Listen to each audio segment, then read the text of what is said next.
À la tombée du jour, elles sortent et s'invitent jusque dans les cours des maisons.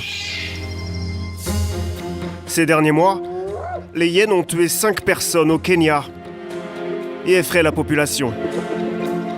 En cause, le parc national de Nairobi, situé aux portes de la capitale, n'est pas totalement clôturé pour permettre la migration des animaux sauvages. Et les hyènes multiplient les attaques. C'est la première fois qu'il revient sur les lieux. Je suis content de te voir. Moi aussi. Alors ça va? Je vois que tu vas mieux maintenant. Kelvin Mwendwa est étudiant en finance. Un après-midi, alors qu'il se repose seul près de cet étang à 2 pas de sa cité universitaire, une hyène s'approche. J'ai essayé de me défendre évidemment, mais elle m'a mordu ici la première fois. Alors je l'ai traînée sur plusieurs mètres et je suis tombé. Elle m'a sauté dessus, ça a coupé mon œil, mes sourcils et mon crâne. Après, je lui ai attrapé la tête, mais j'ai dû mettre mes doigts dans sa gueule. Kelvin a dû se faire amputer d'un de ses pouces et est toujours en convalescence. C'est ce voisin qui a réussi à faire fuir la hyène et lui a donc sauvé la vie. Mais cet agriculteur n'a malheureusement pas réussi à éviter le pire pour son propre frère, tué et dévoré par une meute de hyènes, le même jour, quelques centaines de mètres plus loin. C'était là. Il était en train de couper du bois.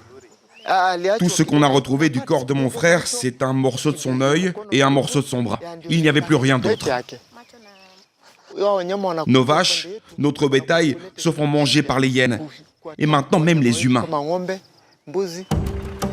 Pour comprendre pourquoi ces attaques de hyènes se multiplient, il faut se rendre à l'intérieur du parc.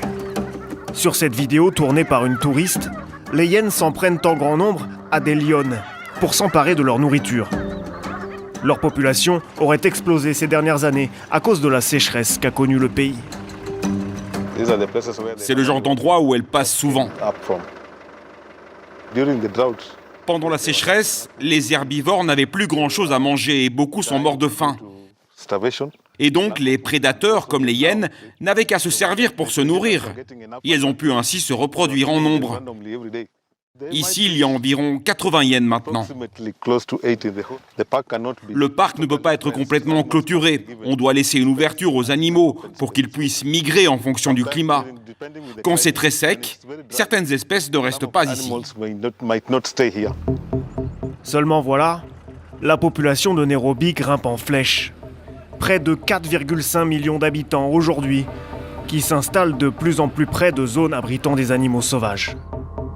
Alors les hyènes visitent fréquemment les maisons, comme sur ces images de vidéosurveillance.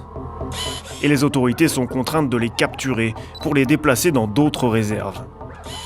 De nombreuses voix exigent que les parcs nationaux soient clôturés, mais pour ce défenseur de la faune, ce n'est pas la solution.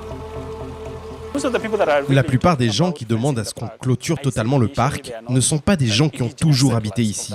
Ce sont des gens qui se sont installés récemment. La vie sauvage, c'est notre héritage. On a toujours vécu avec les animaux. C'est la culture du peuple Maasai de coexister avec la vie sauvage. Les autorités kenyanes ont publié des recommandations détaillant le comportement à adopter en cas de rencontre avec une hyène. Mais à Nairobi, beaucoup préfèrent désormais rester chez eux dès le coucher du soleil.